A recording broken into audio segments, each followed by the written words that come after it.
नमस्कार। जरा सोचिए, भारतीय संसद में एक ऐसा बिल है जो राज्यसभा को लगभग साइडलाइन कर सकता है और सरकार को देश के खजाने पर पूरा कंट्रोल दे सकता है। जी हाँ, इसे कहते हैं धन विधेयक यानी मनी बिल। आज हम इसी ताकतवर और कभी-कभी विवादास्पद लेजिस्लेटिव टूल को परत दर परत समझेंगे और ये भी जानेंगे कि ये हमारे लोकतंत्र में इतनी बड़ी बहस का मुद्दा आखिर क्यों है। तो आज हम क्या क्या जानने वाले हैं। सबसे पहले तो यही समझेंगे कि भाई ये धन विधेयक होता क्या है। फिर हम ये पता करेंगे कि वो कौन है जिसके पास ये तय करने की आखिरी ताकत है कि कोई बिल मनी बिल है या नहीं। इसके बाद हम संसद में इसके खास सफर को देखेंगे जो इसे बाकी बिलों से एकदम अलग बनाता है। फिर शक्ति के समीकरण पर भी नजर डालेंगे और आखिर में ये समझेंगे कि ये सब हमारे लोकतंत्र के लिए इतना अहम क्यों है। तो चलिए शुरुआत करते हैं सबसे बेसिक सवाल से। धन विधेयक की परिभाषा क्या है?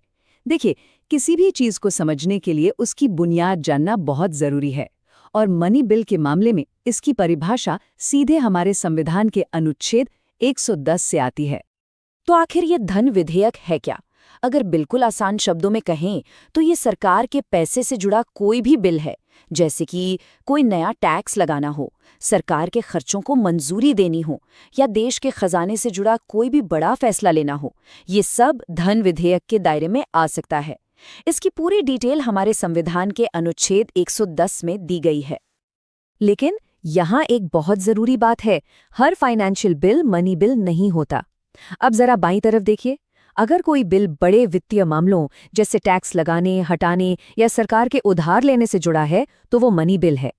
लेकिन दाईं ओर अगर कोई बिल सिर्फ जुर्माना लगाने, किसी लाइसेंस की फीस या फिर किसी लोकल टैक्स की बात करता है तो उसे मनी बिल नहीं माना जाएगा। ये छोटा सा फर्क ही ताकत के पूरे खेल को बदल देता है।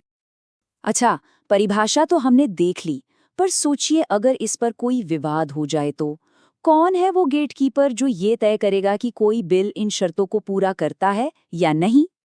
ये एक बहुत बड़ा सवाल है ना? अगर कोई डिसएग्रीमेंट हो तो आखिरी फैसला कौन करेगा? क्या सरकार करेगी, राष्ट्रपति या फिर हमारी अदालतें? और इसका जवाब बिल्कुल साफ साफ संविधान में एक ही लाइन में दिया गया है, लोकसभा के अध्यक्ष का निर्णय अंतिम होता है, बस। इसी एक लाइन में सारी ताकत छिपी है। और हाँ, जब संविधान अंतिम कहता है ना, तो उसका मतलब सच में अंतिम होता है। स्पीकर के इस फैसले को ना तो किसी कोर्ट में चुनौती दी जा सकती है, न संसद के किसी सदन में, और न ही राष्ट्रपति इस पर सवाल उठा सकते हैं। एक बार स्पीकर ने कह दिया तो बस कह दिया। ये एक असाधारण शक्ति है जो लोकसभा स्पीकर के पद को बहुत ज्यादा शक्तिशाली बना देती है। तो चलिए अब देखते हैं कि जब किसी बिल पर स्पीकर की ये खास मोहर लग जाती है तो संसद में उसका सफर कैसे एक लेजिस्लेटिव एक्सप्रेसवे पर शुरू हो जाता है, जो बाकी सभी रास्तों से एकदम अलग है। मनी बिल की यात्रा शुरू से ही खास होती है। सबसे पहली बात, इसे पेश करने के लिए राष्ट्रपति की सिफारिश जरूरी है। दूसरी, और ये सबसे जरूरी बात है, इसे सिर्फ और सिर्फ लोकसभा में ही पेश किया जा सकता है। क्यों?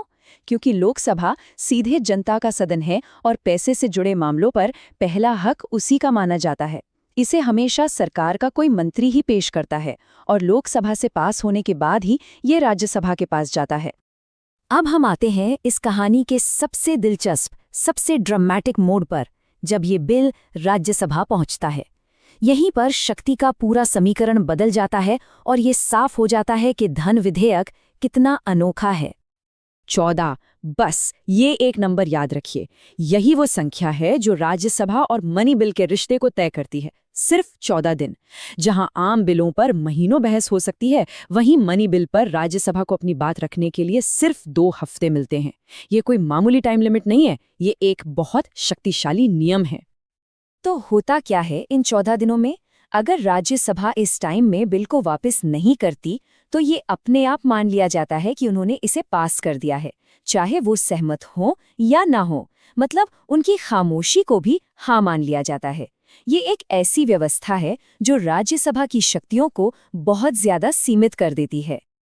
ये टेबल देखिए, इससे सारी तस्वीर साफ हो जाएगी। एक तरफ है राज्यसभा, वो बिल को न तो बदल सकती है न ही खारिज कर सकती है। वो सिर्फ सिफारिशें यानी रेकमेंडेशंस दे सकती है। अब दूसरी तरफ लोकसभा को देखिए, सारी ताकत यही है। वो चाहे तो राज्यसभा की सिफारिशों को मान ले या फिर उन्हें पूरी तरह से नजरअंदाज कर दें। अगर वो सिफारिशें खारिज भी कर दें तो भी बिल पास माना जाएगा। इन शॉर्ट, मनी बिल के मामले में असली बॉस लोकसभा ही है। और इस सफर के आखिरी पड़ाव पर बिल पहुंचता है राष्ट्रपति के पास। यहां भी एक बड़ा ट्विस्ट है। राष्ट्रपति या तो अपनी सहमति दे सकते हैं या उसे रोक सकते हैं, लेकिन यहां एक बहुत बड़ा लेकिन है। जो काम वो नहीं कर सकते वो है इसे दोबारा सोचने के लिए संसद को वापस भेजना, जैसा कि वो दूसरे बिलों के साथ कर सकते हैं। एक बार मनी बिल उनके पास पहुंच गया तो बस यात्रा वहीं खत्म हो जाती है। तो हमने पूरी प्रक्रिया समझ ली, सारे नियम देख लिए, पर सवाल ये है कि इन सब का मतलब क्या है?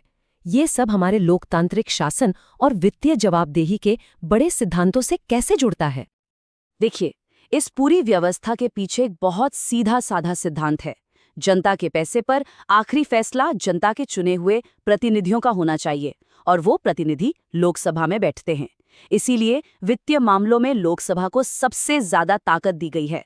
यह सरकार को अपनी आर्थिक नीतियों को लागू करने का एक सीधा रास्ता देता है, और राज्यसभा की सीमित भूमिका इसी जवाबदेही के सिद्धांत को मजबूत करती है।